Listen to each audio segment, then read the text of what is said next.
தேவர்கள்லாம் போய் விஷ்ணுகிட்ட போய் புகார் கொடுத்தாங்களாம்.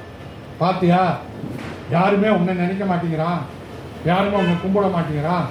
மாபாலிங்கிற ஒரு அசுரன் அவனை கும்பிடுறான், ஒரு மனுஷனை கும்பிடுறான் அப்படின்னு சொன்ன உடனே அவர் விஷ்ணு அவதாரம் எடுத்து வந்தார். உடனே கடவுள்னா மக்கள் நல்லா இருக்கணும்னு தான் நினைக்கணும். நல்லா இருக்காங்கன்னா சரிப்பா, நல்லா இருக்காங்க, மகிழ்ச்சி, நமக்கு வேலை கம்மி அப்படின்னு பேசாமல் இங்கே உட்கார்ந்து இருக்க வேண்டியது தானே. கிளம்பி வந்துட்டாராம். வந்து இவர் தான் மாபாலி, தாராள பிரபு, வள்ளல், மக்களுக்கு எதை கேட்டாலும் கொடுக்குறவர். அவர்கிட்ட வந்து கேட்டாராம், எனக்கு 3 அடி நிலம் வேணும் அப்படின்னு.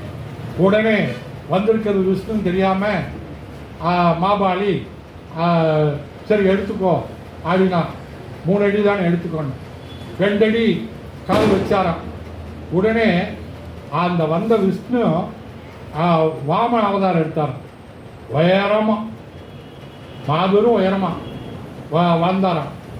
அந்த உயரமா வந்த விஷ்ணு என்ன பண்றாரு, வாமனன் ஒரு கால் எடுத்து வைக்கிறாராம். பூமி பூரா நிறைஞ்சிச்சா. 2வது கால் எடுத்து வைக்கிறார், கடல். இதே கதை தான், கேள்வி கேட்டால் நிற்காது. கடல் எங்க இருந்தது, பூமி எங்க இருந்தது. 2 கால் வச்சாரா, 2 அடி வச்சாரா, முடிஞ்சு போச்சா. 3வது அடி எங்க வைக்கிறதுன்னு மாபாலிகிட்ட கேட்கிறாரு. மாபாலி உடனே தலையை காட்டுறாரு, என் தலையில வைங்கன்னு. உடனே அந்த இறக்கமில்லாத விஷ்ணு அந்த மாபாலி தலையில காலை தூக்கி வைக்கிறார். காலை வச்ச உடனே அப்படியே அதை அமுந்து அந்த மாபாலி மன்னன் நிலத்தோடு உள்ள புதையிறான். அப்படி புதையும் போது நரகாசுரம் மாதிரி ஒரே மாதிரி கதை தான்.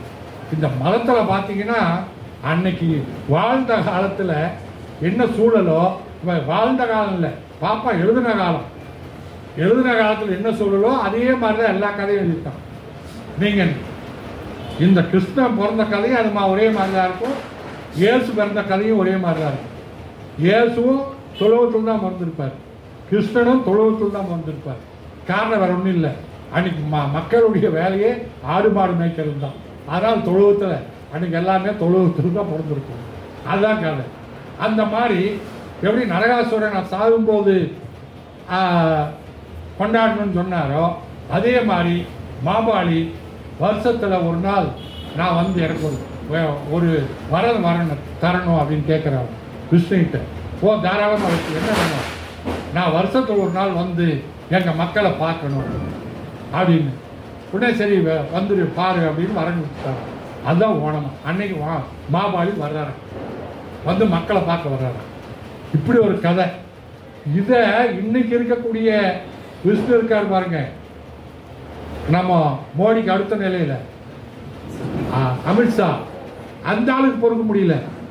3 வருஷத்துக்கு முன்னாடி கேரளாவில் வந்தவர் அங்க என்ன சொல்றாரு, இந்த ஓணத்துல நீங்க மாபாலியை கொண்டாடுறீங்க, நீங்க மாபாலியை கொண்டாடக்கூடாது, விஷ்ணு தான் உங்களுக்கு கடவுள், விஷ்ணுவை கொண்டாடுங்கிற. அப்படி இந்த கதைகள்லாம் ஆரிய திராவிட போராட்டம் எல்லா இடத்துலையும். தசரா அங்கேயும் அதே மாதிரி தான். அங்கேயும் அங்க மிகப்பெரிய அங்க கடவுள் மாமுண்டி சுரியா அந்த அம்மா அங்க கடவுள். இங்க கேரளா கல்கத்தால காளி. இப்போ அது அடுத்து இப்போ பாருங்க, அடுத்து சரி இது இந்த வைணவத்தில் இந்த கதைகள்னா சைவத்தில் போனால் அதுலேயும் ஆரிய திராவிட போராட்டம். இன்னும் அடுத்த மாதம் வந்துடும் சூரசம்ஹாரம். அதில் என்னடான்னா முருகன் வந்து சூரனுடைய தலை எடுக்கிறது. அதுக்கு லட்சக்கணக்கில் கூட்டம். அதை வெடிக்க நம்ம சூரங்கிறது நம்ம இன தலைவன். அது கதையில அந்த கதைப்படியே இன்னைக்கு சினிமாவில் வந்தால் ஒத்துக்க மாட்டேங்கிறான். சினிமாவில் ஒரு செய்தியை சொன்னால் சினிமா தானே விட மாட்டேங்கிறான்.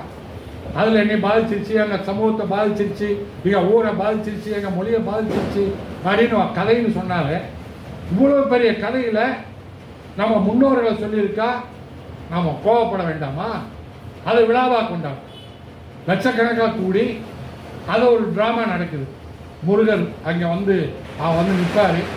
திருச்செந்தூர் நடக்கும் அடுத்த மாதம், அடுத்து வர்றது வந்துடுவார். அதை அது கொடுமையோ கொடுமை. அந்த முருகனை தூக்கிறது கூட ஏதோ கடவுளும் தூக்குறான். அதில் 10 பாப்பானை வேற வச்சு நம்ம ஆளு தோளில் சுமந்துக்கிட்டு சிறப்பண்ணி மாதிரி இருப்பானுங்க. அவனுங்களே சேர்த்து தூக்கிட்டு வந்து அவனுங்களே சேர்த்து அவனாவது இறங்கி நடந்து வரலாம். அல்லது வருஷம் இப்படி தூக்கிட்டு வர்றானுங்களே. இப்போதான் எல்லாம் மாறிடுச்சு. ஏதாவது டிராக்டர் வச்சு அதை ஜம்முன்னு உட்கார்ந்து வரலான்னு இல்லாமல் அந்த பல்லக்கில் வச்சு கொண்டு வருவான். ஒரு பக்கம் ஒரு பல்லக்கு முருகர் வருவார், எதிரில் ஒரு அசுரர் வருவாராம், அதை தூக்கிட்டு வருவாங்க. உடனே இங்கிருந்து முருகர் வில் விடுவாராம். ஒரு பாப்பா அது உட்காந்துக்கிட்டு வில் விடுவான். அது போய் அவன் முன்னாடி கூட விழுகாது. அது பாப்பா வில் விட்டா எப்படி இருக்கு, அது முன்னாடி கூட விழுகாது. அது உடனே அங்கிருந்து நாடகம் அங்கே போய் அங்கே இருக்கிற ஒரு பாப்பா அந்த சூரனுடைய தலையை தூக்கிடுவான். பொம்மை தலையை தூக்கிட்டு அம்புட்டு வில்லுட்டு அந்த சலிச்சு தரான். அந்த தலை விழுந்துருச்சான். உடனே ட்ரம் அடிச்சுக்கிட்டு ஓடி வருவாங்க. சலிச்சுட்டாரு, சூரனை சலிச்சுட்டாருன்னு. இப்படி ஒரு வருஷம் இப்படி ஒரு நாடகம் நடத்திக்கிட்டு இருக்காங்க. ஆனால் இது நாம் ஏன் வேதனைப்படுறோம்னா, இந்த ஏன் அதை தொடர்ந்து இது நடத்திட்டு இருக்கேன்னா, நம்ம மக்கள் இதை நம்பிக்கிட்டே இருக்கணும். இவன் நம்பிக்கிட்டே இருக்கிற வரைக்கும் தான் அவன் உயர்ந்த ஜாதியா உயர்ந்த இடத்துல ஆளுமையில இருந்துகிட்டே இருக்க முடியும். அதனால்தான் இன்னைக்கு நடக்கிற அரசியல். இன்னைக்கு கரூர்ல ஒரு கொடூரமா 40 பேர் செத்தாங்களே, கொல்லப்பட்டாங்களா சொல்லணும். அது அரசியல்ல வேற சொல்லுவாங்க. ஆனால் யாரால் கொல்லப்பட்டார்? ஒரு நடிகனால் கொல்லப்பட்டார். நடிகனால் தான் கொல்லப்பட்டது. மக்களை கவர்ச்சியார் கொல்லப்பட்டாங்க. நாம கேட்கறதெல்லாம் அவங்க நடிகர் எப்படி அவருக்கு செல்வாக்கு அது இதுங்கிறதுலாம் அப்புறம் விட்டோம். இந்த மக்கள் நிலை இப்படி வச்சிருக்கிறது யார் காரணம்? இந்த மக்கள் இப்படி ஒரு கவர்ச்சிக்கு அடியாகி போறாங்களே. இப்படி இன்னும் இந்த கூட்டம், இந்த நாடு, பெரியார் வாழ்ந்து, அண்ணா வாழ்ந்து, அம்பேத்கர் வாழ்ந்து, பெரிய பெரிய மாற்றங்களை உருவாக்கி சுயமரியாதை இயக்கம் வந்து எல்லாம் நடந்து இன்னும் ஒரு கவர்ச்சிக்கு மக்கள் போய் விட்டல் பூச்சிகளாக செத்து மடிந்தார்களே. இதுக்கு யார் காரணம்? நாம் வெட்கமில்லாமல் ஒத்துக்கொள்ள வேண்டும். நாம் தான் காரணம். பெரியாரிஸ்டுகள் நாம் தான் காரணம்.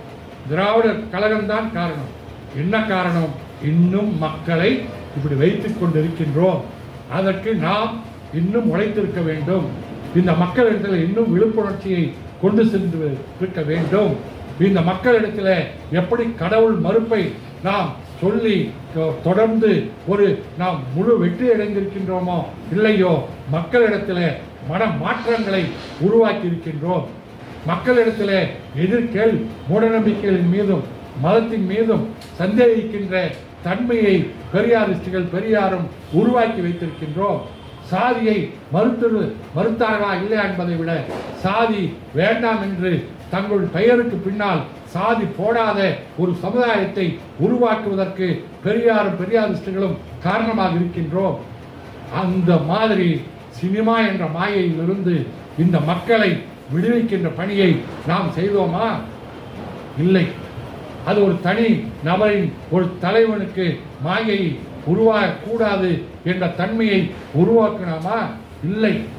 அதனுடைய விளைவுதான் அந்த பாவம், இறந்து போனவர்கள் பாவம். அந்த இடத்திலும் இந்த மக்களிடத்தில் நாம் அந்த விழிப்புணர்வை கொண்டு போகணும். எப்படி கொண்டு போகணும்? அறிவு சார்ந்த சமூகம், வளர்ந்த சமூகம். அந்த அறிவு சார்ந்த வளர்ந்த சமூகம் அந்த 40 பேர்ல ஒரு பார்ப்பான் செத்துருக்கானு பாருங்க. உடனே என்ன நீங்க சாகணும்னு நினைக்கிறீங்களான்னு கேட்பாங்க. நாம யாரும் சாகக்கூடாதுன்னு நினைக்கிறோம். ஆனால் இந்த வேற்றுமையை நாம் எங்கள் மக்களுக்கு சொல்லி ஆகணுமே. எங்க மக்கள் இடத்துல அந்த சிந்தனையை உருவாக்கணுமே. அந்த 40 ஏன் செத்தது 40 பேர் அல்ல, வந்த கூட்டம் அவங்க எவ்வளவு 10,000 பேர், 20,000 பேர், 50,000 பேர் மதிக்கலாம். அந்த 50,000 பேர்ல ஒரு பாப்பா அங்க வேடிக்கை பார்க்க வந்தானா? அவன் சினிமாவை பார்க்க மாட்டானா? ஆனால் அந்த பார்ப்பனர்கள் யாராவது அதை விஜயை பார்க்கணும்னு இங்க வந்தாங்களா? வந்து மிதிப்பட்டாங்களா? அடிபட்டாங்களா? காயப்பட்டாங்களா? ஒருவர் மேட்டுக்குடி, அதுக்கு அடுத்து பணம் பொருந்திய பணம் செல்வாக்கானவர்கள் வந்தார்களா? இல்லை. ஏழை எளிய ஒடுக்கப்பட்ட மக்களாக இருக்கக்கூடிய பெரும்பான்மையான மக்களாக இருக்கக்கூடிய நம் சகோதரர்கள் தான் அங்கே இந்த அவல நிலைக்கு ஆளாயிருக்காங்க. இதை மாற்ற வேண்டியது அந்த நம்முடைய கடமை. நாம் இன்னும் விரைவாக செறிவாக அந்த மாற்றத்தை கொண்டு செல்ல வேண்டும். என்னைக்கு பாப்பான் புத்திசாலி, பாப்பான் புத்திசாலி. நம்மை மட்டுமே, நமக்கு மட்டுமே எல்லாத்தையும் ஏமாற்றுவதற்கு எல்லா மூட நம்பிக்கையும் எல்லாம் நமக்கு கொடுத்துருப்பான். இப்போ நமக்கு சாதாரணமா எல்லாருக்குமே தெரியும், அவன் கடவுளுக்கு பூசை பண்றவன் ஐயரு பக்கத்திலே இருந்து பூசை பண்றான்.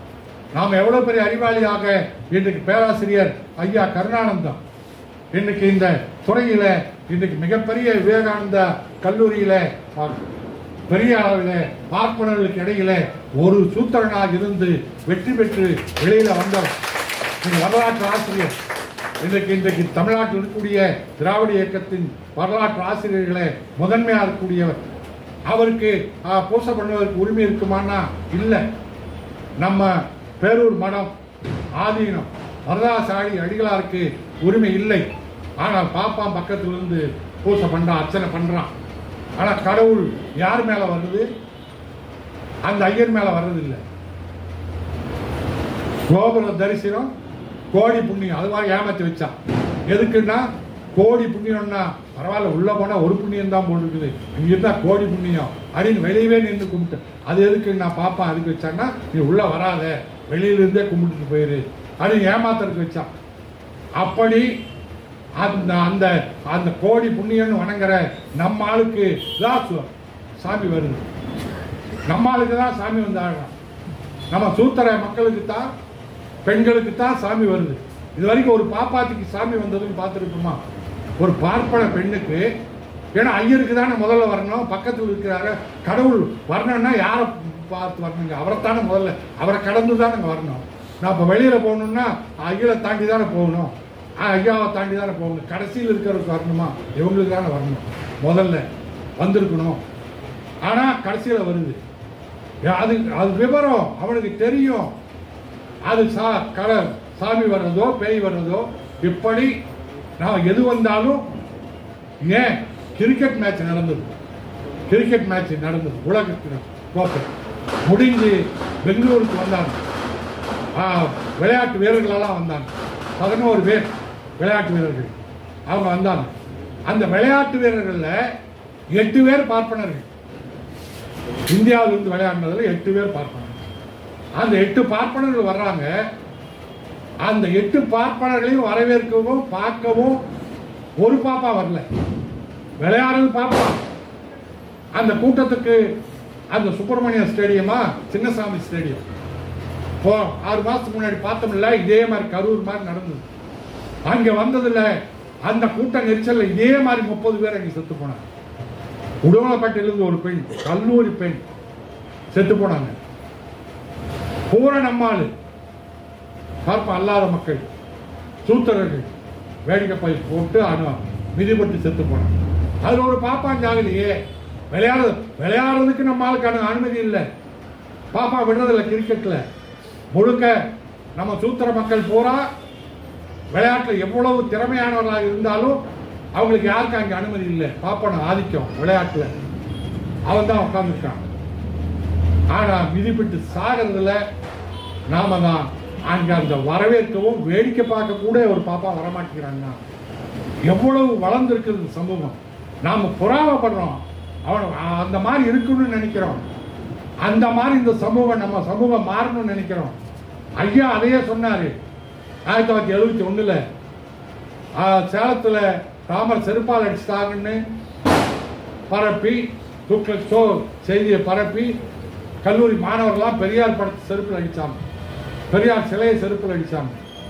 அப்போ திருச்சியில இன்னைக்கு எம்பியா இருக்கக்கூடிய திருச்சி சிவா எல்லாரும் மாணவர்கள், ஈவேரா கல்லூரி மாணவர்கள், அவங்கெல்லாம் பெரியார் கிட்ட போய் கேட்குறாங்க. திருச்சி பெரியார் மாளிகையில், ஐயா இந்த மாதிரி அவங்கெல்லாம் இப்படி பண்றாங்க, நாங்க ஏதாவது எதிராக போராட்டம் நடத்தட்டுமா அப்படின்னு கேட்டபோது பெரியார் சொன்னார், எல்லாம் ஒன்றும் பண்ணார், நீ போய் படி, நீ படிக்கிறதுக்காகத்தான் இத்தனை காலம் பாடுபட்டோம், எவ்வளவு மண்ணோம் இடம் கிடைச்சது, இவ்வளவு காலம் அது இழந்துடாதீங்க, நீங்க போய் படிங்க, நீங்க படிங்க அப்படின்னு திரும்ப திரும்ப படிங்கன்னு சொன்னாரே தவிர அப்போதான் சொன்னார், பாப்பானை பார்த்து தெரிஞ்சுக்கிங்க. நீங்க அந்த நான் செருப்புல அடிச்சுட்டேன்னு போராட வர்றவங்க கூட பாப்பா ஒருத்தன் கிடையாது. அந்த போராட்டத்தில் பார்ப்பட மாணவர்கள் கிடையாது. அதுலேயும் சூத்திரன் தான் இருக்கான். பாப்பா முறை படிச்சுக்கிட்டு தான் இருக்கான். அந்த அவனை பார்த்து தெரிஞ்சுக்குங்க. நீங்க படிக்க போங்க அப்படின்னு ஐயா அவர்கள் பார்ப்பனங்களை பார்த்து தெரிந்து கொள்ளுங்கள் என்றுதான் ஐயா அவர்கள். அவன் எப்படி அவனை மாறி நம்ம ஏமாத்தி பிழைக்கணும்னு சொல்லலை. அவன் தன் இனத்துக்கு எப்படி ஒற்றுமையா இருந்து, தன் இன வளர்ச்சிக்கு எப்படி ஒற்றுமையா இருந்து, அது தன் இனத்துக்காக அறிவுபூர்வமாக சிந்தித்து மேல போயிட்டே இருக்கானோ, அந்த மாதிரி நீங்களும் நம் சமூகமும் ஐயா அவர்கள் அவருடைய முழக்கம் அந்த கோர்ட்டுக்கு நீதிமன்றத்துக்கு முன்னாடி இருக்கும் பாருங்க, தூண்ல ராமசாமி ஆகிய நான் இந்த திராவிட சமூகத்தை மானமும் அறிவும் உள்ள சமூகம் ஆற்றுவதற்கு எனக்கு தகுதி இருக்கோ இல்லையோ, மற்ற சமூகத்தை போல மாற்றுவதற்கு எனக்கு தகுதி இருக்கோ இல்லையோ, வேற யாரும் வராதனால தோல் போட்டு வந்திருக்கேன் அப்படின்னு சொல்லும்போது, மற்ற சமூகத்தை போல நம் திராவிட சமூகமும் திராவிட இனமும் வர வேண்டும் என்பதற்காகத்தான் நான் பாடுபடுறேன் ஐயா சொன்னார். அதைத்தான் நாம் புரிஞ்சுக்கணும். ஒரு நடிகனுக்கு பின்னாடி போற சமூகம் புரிந்து கொள்ள வேண்டும். இந்த நடிகன் அந்த நடிகன் இல்லை, எந்த நடிகனும் யாரும் எந்த பாப்பானும் எந்த கூட்டத்துக்கும் கூட்டம் கூண்டாவே உள்ள போக மாட்டான். விவரமா இருப்பான், கஷ்டப்பட மாட்டான், ஒரு அடிபட மாட்டான். ஆனா வாழ்ந்துகிட்டு இருக்கான். அவன் தான் சிறப்பா வாழ்ந்துட்டு இருக்கான். நாம் எல்லாம் மிதிப்படுவோம், அடிபடுவோம், வாழ்வோமான்னா வாழவும் மாட்டோம். ஆகவே அவர்களை பார்த்து தெரிந்து கொண்டு, அவர்களை பார்த்து புரிந்து கொண்டு இந்த சமூகம் மாற வேண்டும் என்பதற்காக நாம் தொடர்ந்து இன்றைக்கு இந்த நரகாசுரன் கற்பனை கதையிலே நம் சமூகத்தை இழிவுபடுத்துகிறான், நம் இனத்தை இழிவுபடுத்துகிறான் பார்ப்பான், நம் மக்களை ஏமாற்றுகின்றான் பார்ப்பான். ஆகவே நாம் அதையே திரும்ப எடுத்து சொல்லி இந்த மக்களிடத்தில் விழிப்புணர்ச்சி ஏற்படுத்துவதற்காக இதை செய்திருக்கின்றோம். இந்த நிகழ்வுக்கு கலந்து கொண்டு ஐயா அவர்கள் அவருக்கு தொடர்ந்து அவர் 85 வயதிலும் உடல்நலம் பாதிக்கப்பட்ட நிலையிலும் இந்த எப்படி பெரியார் 95 வயசுல அவர் பேசிக்கிட்டும் மக்களை பார்ப்பதுதான் எனக்கு உயிர் மூச்சு, ஆக்சிஜன், உணவு என்று ஐயா அவர்கள் சந்தித்துக் கொண்டே இருந்தாரோ, அதுபோல இந்த சமூகத்துக்காக இன்றைக்கு திராவிட சமூகத்துக்காக இன்றைக்கு பேச வந்திருக்கின்ற ஐயா அவர்களுக்கு நன்றி கூறி விடைபெறுகின்றேன். நன்றி.